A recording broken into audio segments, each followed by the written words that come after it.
1년의 절반을 지나 이제 새로운 절반이 시작되는 첫 안식일입니다. 옳지 않았던 것 같은 7월이 왔습니다.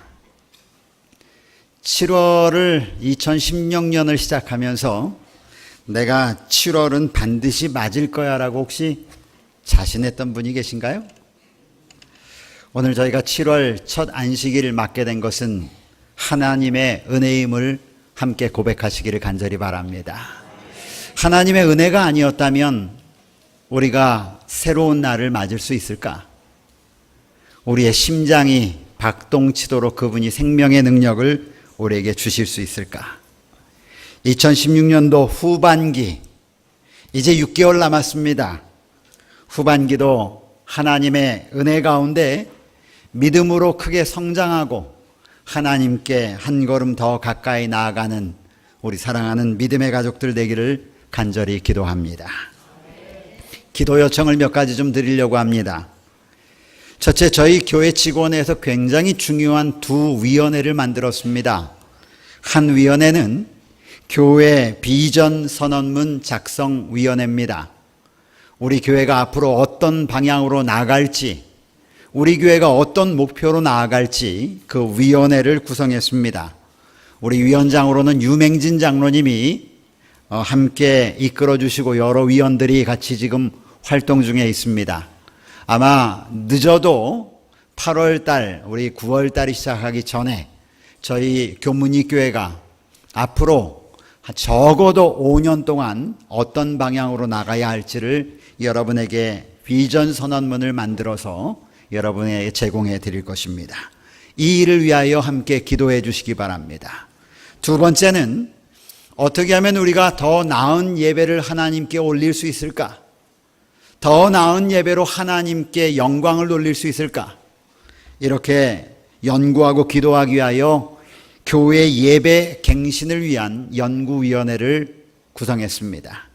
이 위원회 위원장은 우리 우진구 장로님이 맡으셨습니다. 그래서 곧 여기도 모여서 더 나은 예배를 하나님께 드리기 위해서 저희가 순서도 점검해 볼 것이고 저희가 예배의 여러 틀들을 함께 기도하면서 연구하게 될 것입니다. 이 일을 위하여 함께 기도해 주시기 바랍니다. 교회 소식은 이미 다 전해드렸기 때문에 한 가지만 부탁을 드리겠습니다. 화요 기도회에 더 많은 성도들이 오기를 요청드립니다. 하나님의 은혜 가운데 지나는 것은 3일 동안 영향이 간다고 합니다. 안식일 날 여러분이 받으신 은혜는 그 영향력이 개인에 따라 다르지만 일반적으로 3일 정도 되면 사라져 버립니다. 어떤 분은 오늘 저녁 내로 없어지는 분도 계십니다. 그러나 일반적으로 3일 동안 갑니다. 그래서 하나님의 은혜가 3일 정도 되면 맞춰지니까 화요일 날 다시 주의 전에 오시면 여러분을 다시 하나님께 재헌신하는 은혜의 시간이 되실 것입니다. 그래서 여러분들을 화요 기도에 초청을 하겠습니다. 다 함께 참여해 주시면 고맙겠습니다. 오늘은 재림을 준비하는 삶이라고 하는 제목으로 마태복음 25장 14절로 30절에 있는 말씀을 준비했습니다.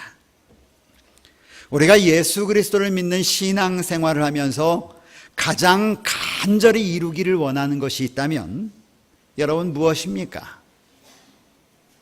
오늘 제가 여러분 각 개인들에게 여러분이 믿음 생활을 하면서 여러분이 정말 이루기를 원하는 것이 있다면 무엇이냐고 제가 묻는다면 여러분은 무엇이라고 답변하시겠습니까? 예수 안에 있는 평강이신가요? 아니면 예수님 안에서 누리는 행복한 삶을 원하십니까? 아니면 예수님이 주시는 건강이신가요? 혹은 예수님이 우리에게 선사할 이 세상이 감당 못할 만한 부를 원하십니까? 우리보다 더 일찍 그리스도를 믿는 신앙을 가지고 살았던 우리의 믿음의 선배들, 믿음의 노독들은 무엇이라고 이런 질문에 대답했을까요? 믿음의 노독들의 신앙의 모습이 기록되어 있는 히브리서 11장에서 사도 바울은 이렇게 말합니다. 히브리서 11장 10절 이는 그가 하나님의 계획하시고 지으실 터가 있는 성을 바라보았다. 믿음의 노독들의 공통적인 특징은 자신이 살고 있는 세대에 그들이 눈을 한 곳으로 고정을 시켰는데, 그것은 하나님이 계획하고 하나님이 지으실 터가 있는 성을 바라보았다고 하는 것입니다. 히브리서 11장 13절로 14절은 이것에 대하여 기록하면서 이렇게 말합니다. 이 사람들은 다 믿음을 따라 죽었다. 그리고 하나님께서 주신다고 약속하셨던 그 약속을 그들이 살아생전에 받지 못하였다.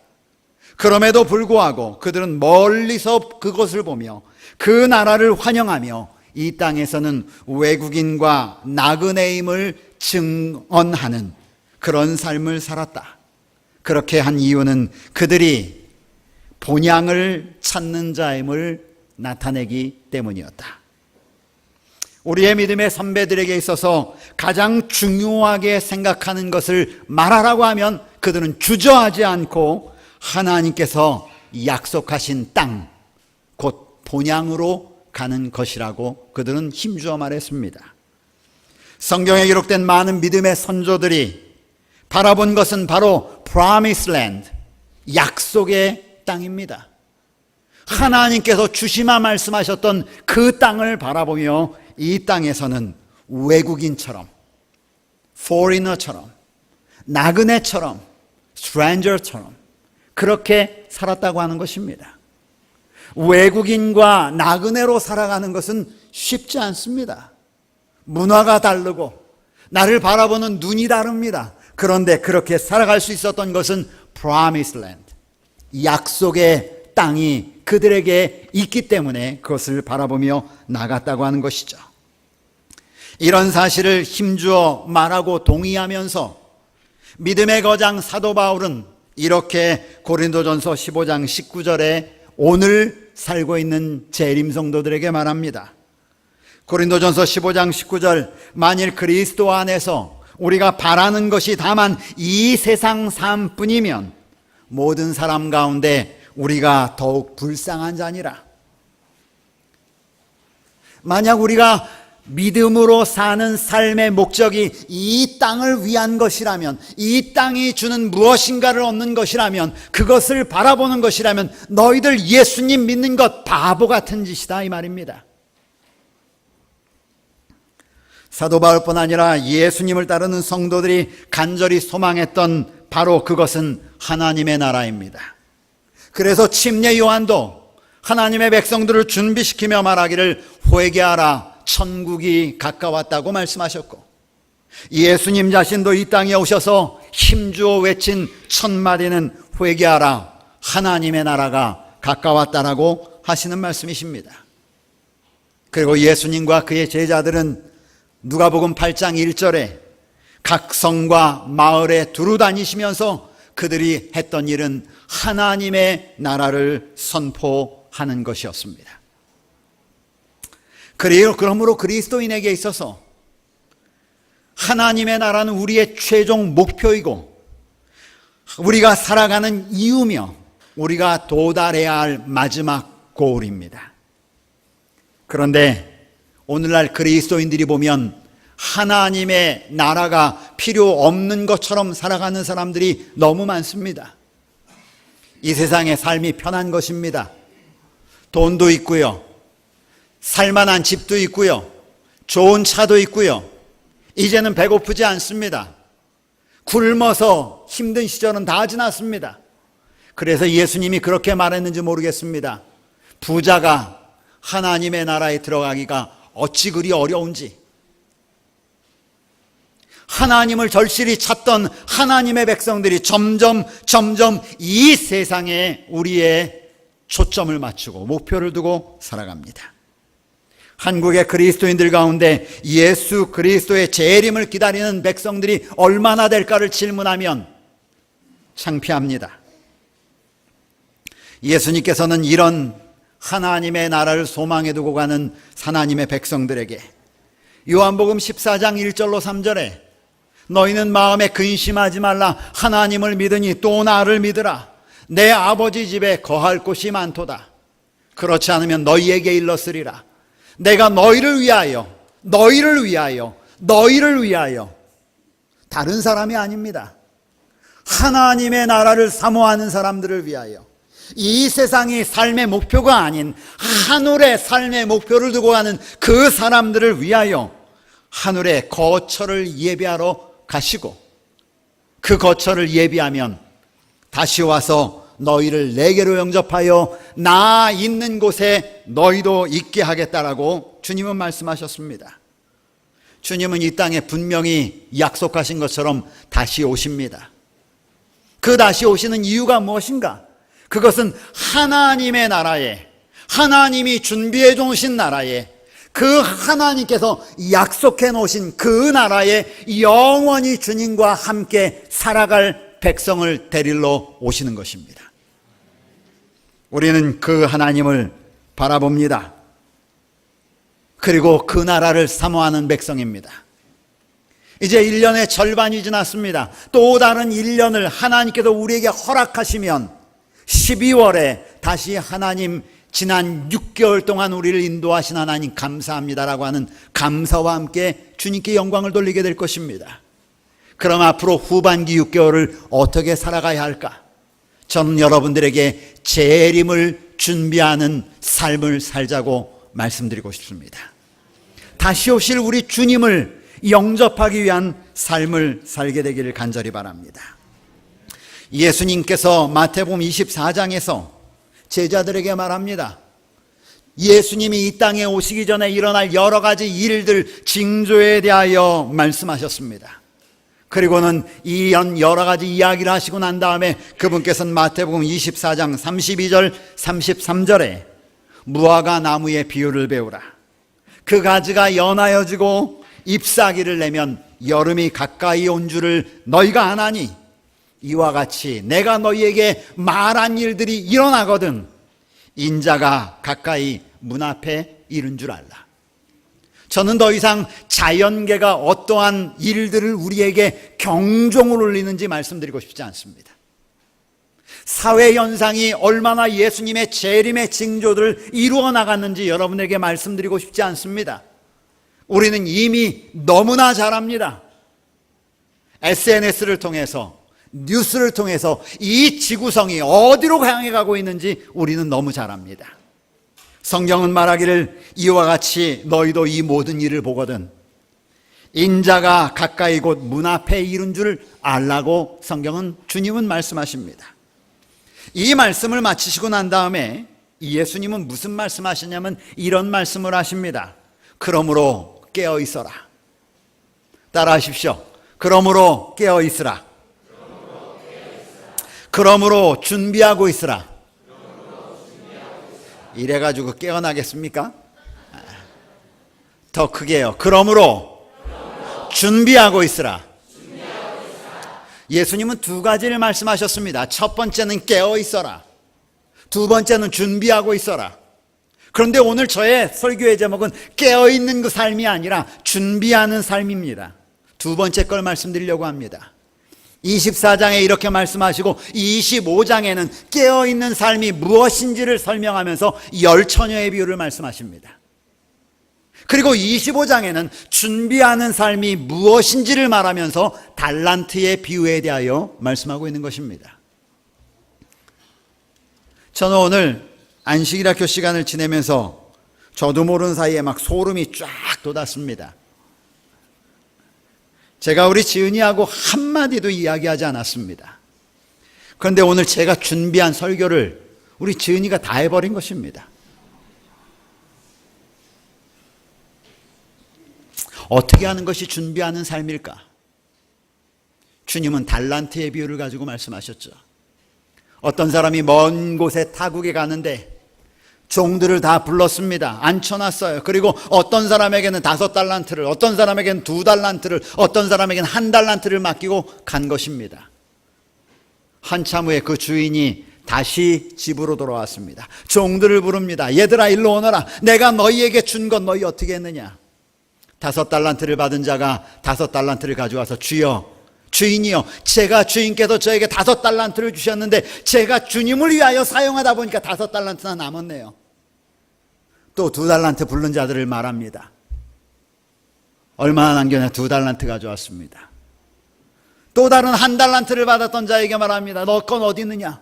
저는 주인이 너무너무 엄한 분이라서 땅속에 파고 넣었던 것 다시 꺼내왔습니다. 여기 있습니다.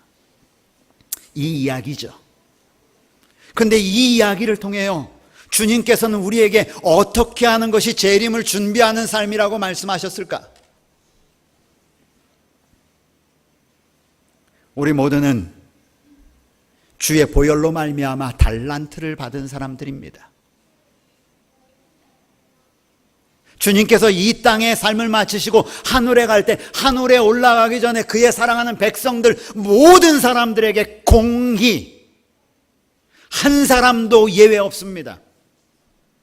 이 자리에 있는 우리 사랑하는 성도들 한 사람 한 사람 모두에게 공히 하나님께서는 각각 그 재능대로 하나님의 달란트를 맡겨 주셨습니다.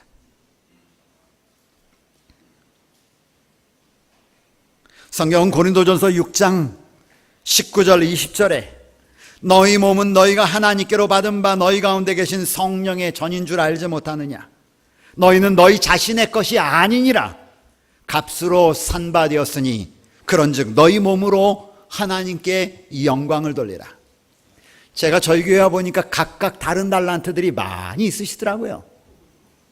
어떤 분들은 손님을 대접하는 달란트가 있으시고, 어떤 분들은 저 뒤에 서서 웃는 얼굴로 성도들을 환영하는 달란트가 있으시고요. 어떤 성도들은 남모르게 봉사하는 달란트가 있으신 분도 있으십니다. 얼마 전에 하나님께서 저에게도 엄청난 달란트를 주셨습니다. 몸으로 뛰는 달란트가 저에게 굉장히 많은 것 같아요.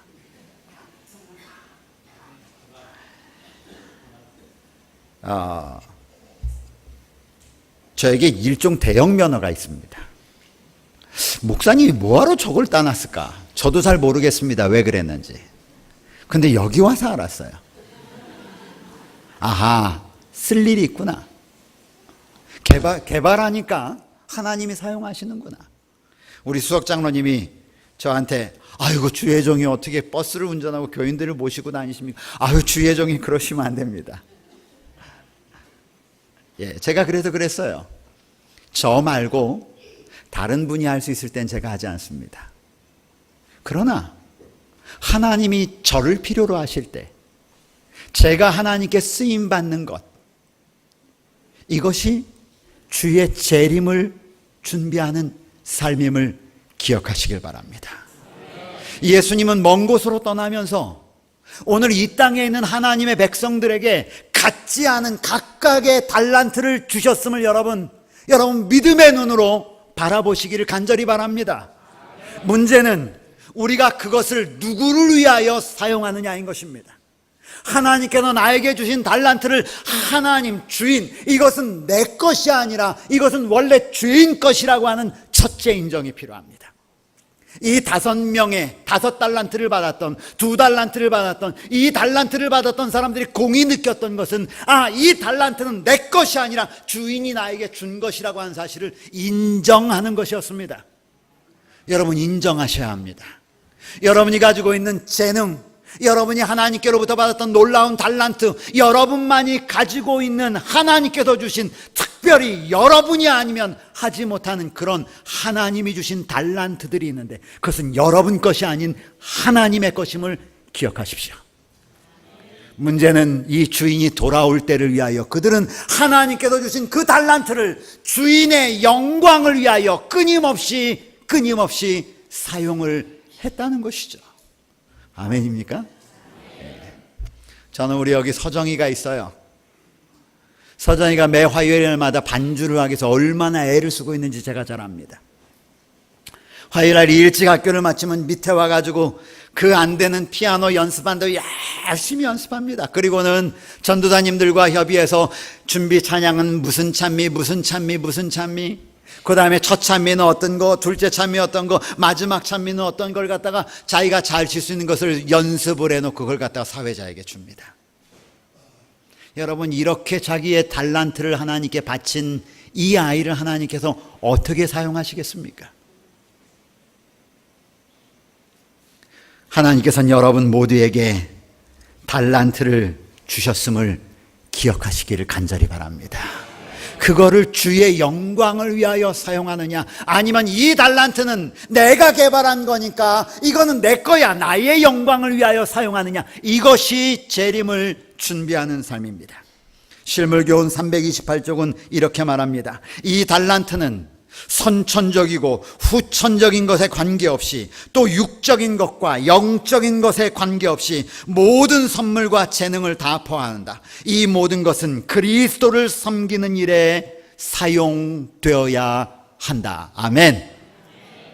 이렇게 하는 것이 주님의 오심을, 재림을 준비하는 삶임을 기억하시길 바랍니다. 오늘부터 여러분이 하셔야 될 일은 여러분을 살펴보는 것입니다. 하나님, 나에게 주신 달란트가 무엇입니까? 반드시 있습니다. 반드시 있습니다.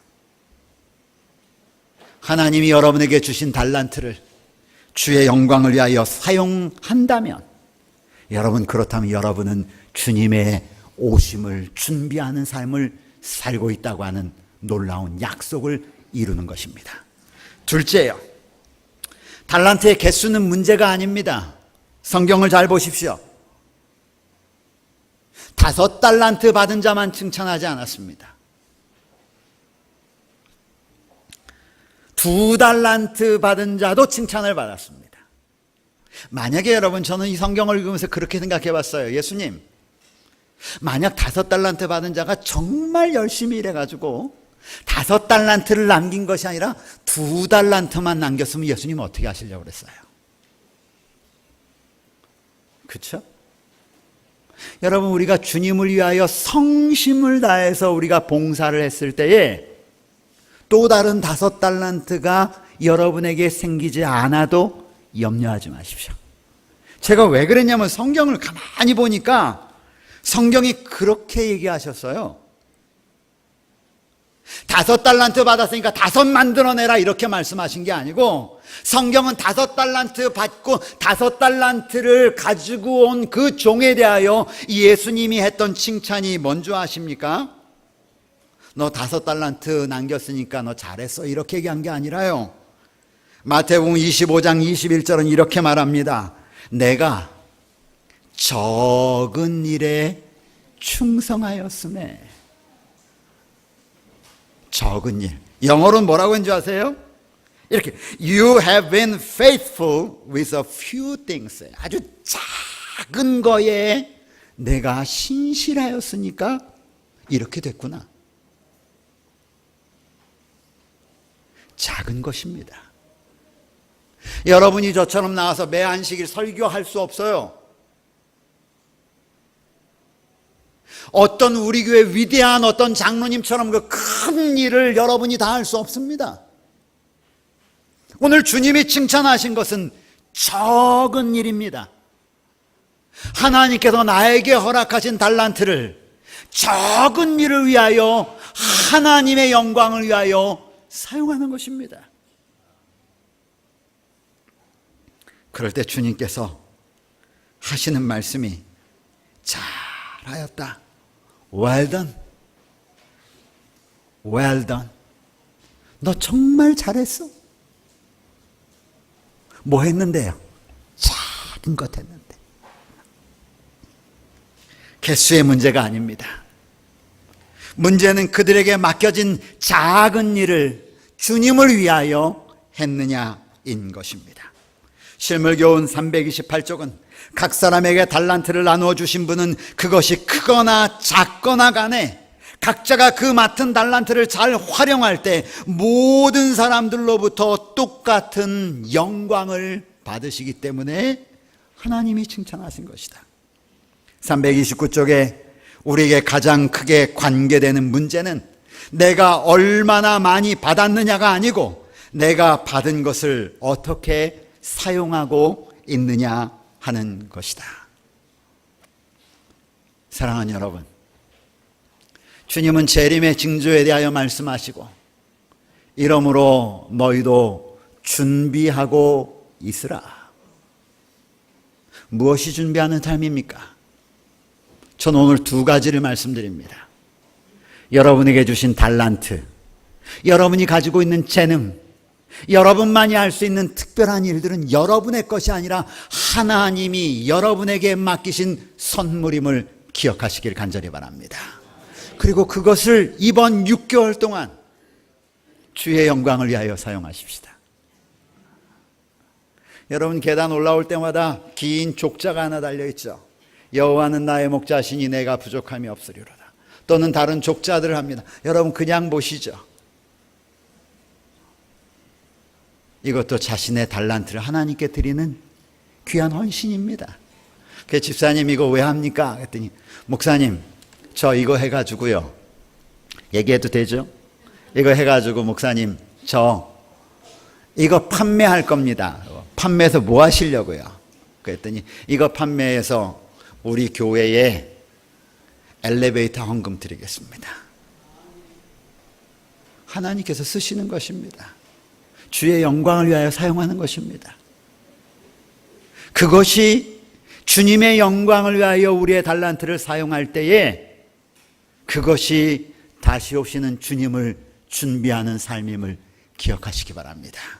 둘째요, 달란트를 받은 달란트의 개수는 문제가 아닙니다. 얼마나 많이 받고 얼마나 적게 받았느냐가 문제가 아니라 그것이 우리에게 주어진 그것을 적은 일에 얼마나 우리가 신실하게 반응하느냐.